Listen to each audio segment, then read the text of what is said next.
പൊടി. മനുഷ്യൻ നീ പൊടിയാവുന്നു, പൊടിയിലേക്ക് തന്നെ മടങ്ങുമെന്ന് അറിഞ്ഞുകൊള്ളുക. മനുഷ്യൻ എത്ര നിസ്സാരനാണ്. ഒരു പൊടിയോളം ഉള്ളൂ. ഒരു വേള നമുക്ക് അഹങ്കാരമൊക്കെ കൂടിക്കഴിയുമ്പോൾ ഒന്ന് പുറത്തേക്ക് ഇറങ്ങി ആകാശത്തേക്ക് നോക്കിയാൽ തീരാവുന്ന അഹങ്കാരം മാത്രമേ നമുക്കുള്ളൂ.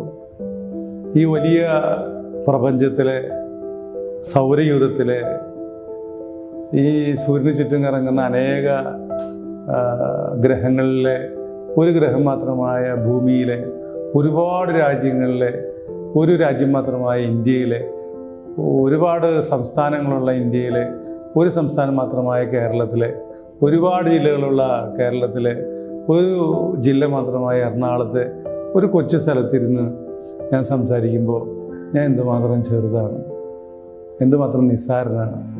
എന്നിട്ടോ നമ്മളൊക്കെ ചിന്തിക്കുകയാണ് നമ്മൾ എന്തൊക്കെയോ ആണെന്ന്. മഹാകുംഭമേള നടക്കുകയാണ്.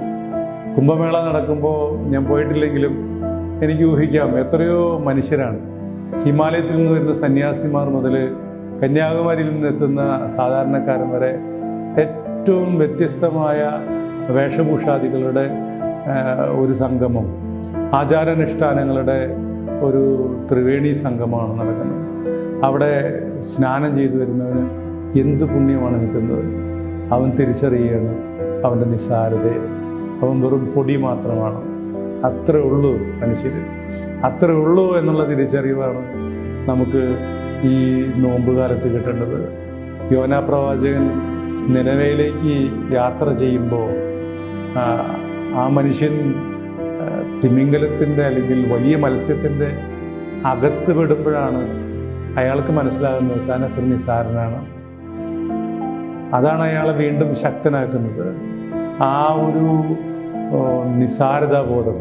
ഒരു മീനിൻ്റെ വയറ്റിൽ ആയിരിക്കുമ്പോൾ ഒരു മനുഷ്യന് ഉണ്ടാകുന്ന ഇത്രമാത്രം ചെറുതാണ് താനെന്ന് തിരിച്ചറിയില്ലേ ഈ യോനാ പ്രവാചകൻ മറ്റൊരു മനുഷ്യനായി മാറുകയാണ്. അയാൾ ദൈവത്തിൻ്റെ നാവായി രൂപാന്തരപ്പെടുകയാണ്. അയാളുടെ വാക്കുകൾക്ക് വലിയ വില വരികയാണ്. നമ്മളും യോനാ പ്രവാചകനെ പോലെ 3 ദിവസത്തെ ഒരു യാത്രയിലാണ്, ഒരു മൗനത്തിലാണ്, ഒരു മരുഭൂമിയിലാണ്, ഒരു ഗത്സമനിലാണ്. അവിടെ വെച്ച് നമുക്ക് മനസ്സിലാകും നമ്മൾ എത്ര നിസ്സാരരാണെന്ന്. മനുഷ്യൻ വെറും പൊടിയാണ്.